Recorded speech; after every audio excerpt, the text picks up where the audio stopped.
Welcome to Headed Flow. Hi, Uh, so, thank you, Trishna. so, my first question to you will be, so with the lockdown putting a complete stop to all the shoots, what did your work from home look like? My work from home looks like I've been here literally, and I've been promoting like back to back, things one of the other. So yeah, I've pretty much been here doing this, talking to my phone. I mean, two people through my phone, and yeah, it's just like I'm surrounded with like pani and remote and like wires like surrounded by things like all kinds of bottles and notebooks and stuff and yeah, but this is what it's been like. Actually, I mean, this has just become in a way the new normal, and I can't complain, honestly. I think it's quite cool. Yes. So, we would like to congratulate you on your second season of Homo Shots, please. So, Thank on you. that basis, I would like to ask you, ki, how different are you from your character Damini in Homo Shots, please? I mean, absolutely different. Yeah, I wouldn't play a part which is similar to me. So yeah, Dami is a different person and it's a different character. So it's fully different. So, when you go through different scripts or when you're offered a role, what do you actually look for in the script before deciding that you want to play this character? I mean, it's a very instinctive choice, honestly. It's I mean, you read the script, you either like the script or you don't like the script, and then you also, I mean, for me, I have to feel like I want to be part of this story and I want to tell this story and I want to, I mean, it excites me enough for me to be invested in it.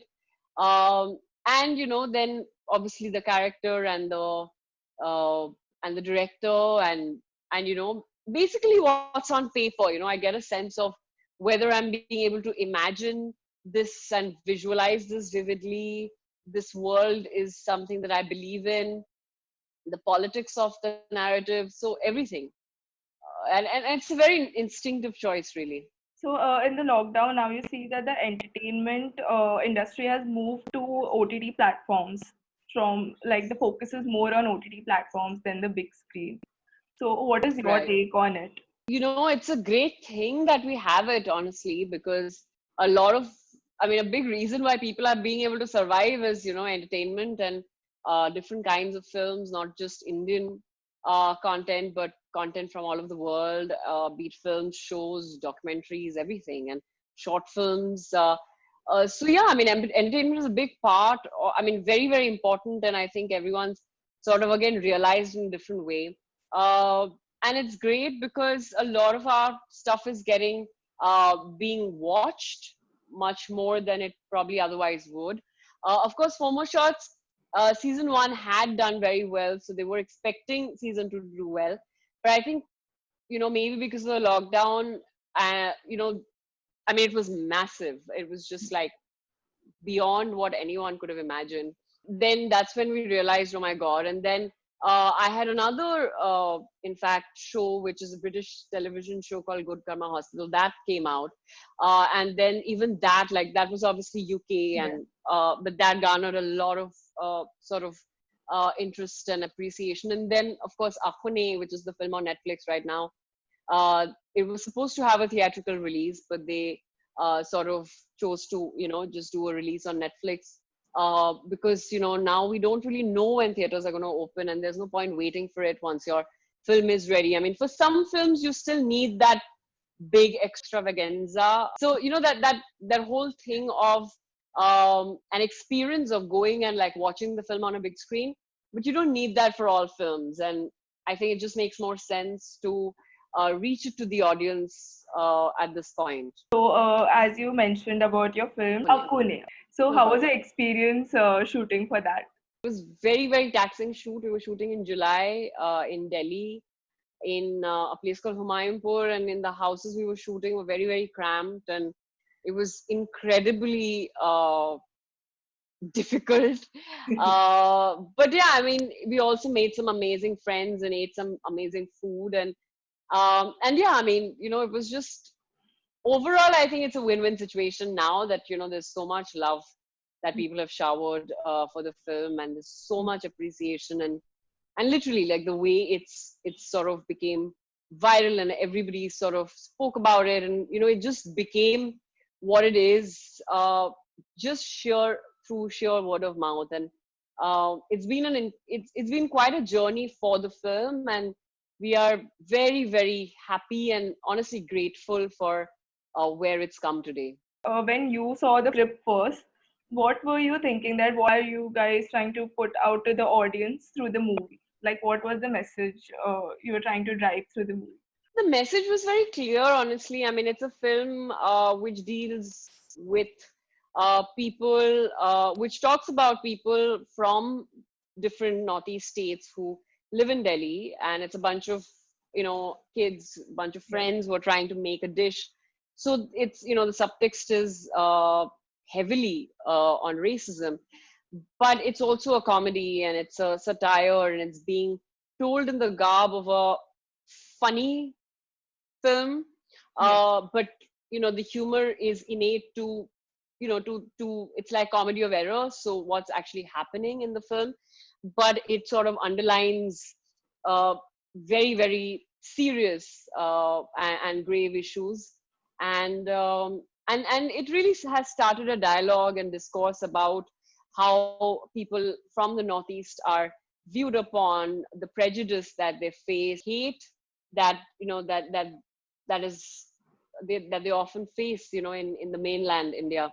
So yeah, I mean, it's been I mean, a lot of people have been messaging saying thank you for the eye opener, because a lot of people who, in different parts of India know so little about people from or even the Northeast states. Now, even many brands are making some changes because racism is the topic right now. Like, some brands are like trying to redefine and change the language they speak about fairness. So I would like to know your take on racism. Like, what would you like to tell people? I mean, what can you be your take on racism? Yeah, I mean, of course it shouldn't exist, and Yes. it's a bloody nightmare that it still exists, and people are still being killed and brutalized and subjugated, and it's been a lifelong, century long. It's existed through centuries, um, and of course, you know, when it comes to prejudices and just a divisive nature in terms of, be it skin color in this case that we're talking about, but also everything, facial features, be it gender, race, religion, caste, class, sexual orientation. There is prejudice everywhere, and humans, I don't know what is this obsession about, just dividing people between as us and them, and it's horrible, and it should Right. not be there. And the more we talk about it, I mean, no matter how much we talk about it is not enough, because it has to go. And come on, I mean, I've always spoken against fairness products, and I've never endorsed it, and I will never do. And I have always had a very, very strong stand against anything to do with fairness products. I don't even want to talk about them, because I don't think they deserve any amount of screen time. Right. They should just not exist. You are known to be a powerhouse of many skills. So I would like to know your formula of fine tuning your skills. No one can answer. There's no formula. Nobody has a formula to fine tune skills. It's a process, and it's regular work. And honestly, the best way to do it is work Yeah. and practice. And the cliche of practice, it doesn't make you perfect, but practice definitely makes you better. You can't go worse at something by practicing it more. I mean, that's not going to happen. So the more you do it, the more you get better, the more you understand. And also, while you do it, being being ready with an open mind to learn and explore and grow, really, and actually trying to grow and not just saying it. and plunge and take risks and all of that, and respect what you do and your work and people you work with, and people just in general, yourself, your dignity, everything. So I think, I mean, you can't just there's no one formula. There is no formula. There can't be. So like we're going through these difficult times, and people like from all sectors are at home, and they are really frustrated, and they don't know how to Yeah. overcome this crisis. So what would you like to tell them in these difficult times?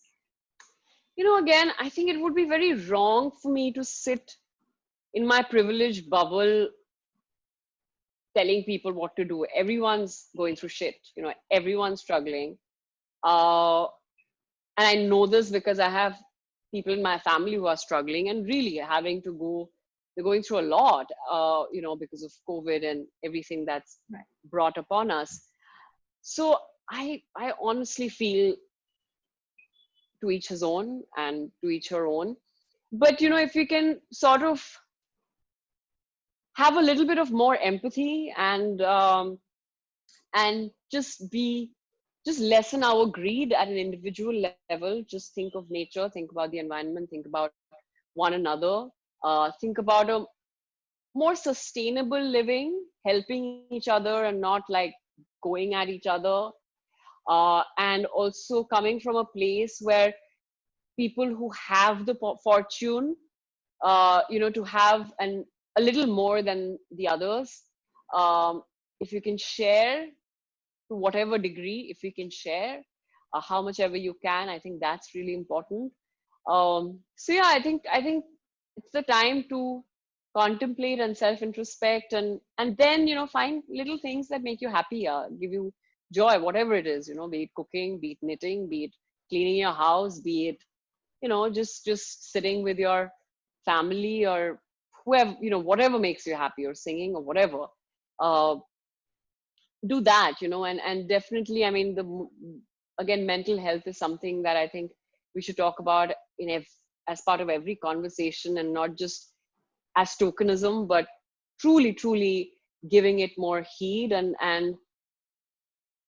inspiring each other to seek help, because I could be going through shit and you might not know about it. You could be going through shit, and we're not here to change each other's lives, but if we can sort of help one another, even be it our friends or family or people we might just casually meet like this, over the phone, but generally, just reach out for help, because again, we all need help. Trust me, we all are in a place where sometimes we feel truly lonely and helpless, uh, and a therapist or just a good chat with somebody who has a different perspective helps all the time. And I've seen it with my life, I've seen it with myself. It makes a huge difference. True. So I wish we have a more empathetic world, and Yes. we get through this. So yeah, it was wonderful talking to you. Thank you so much, Thank you Shivani. so much, Trishna.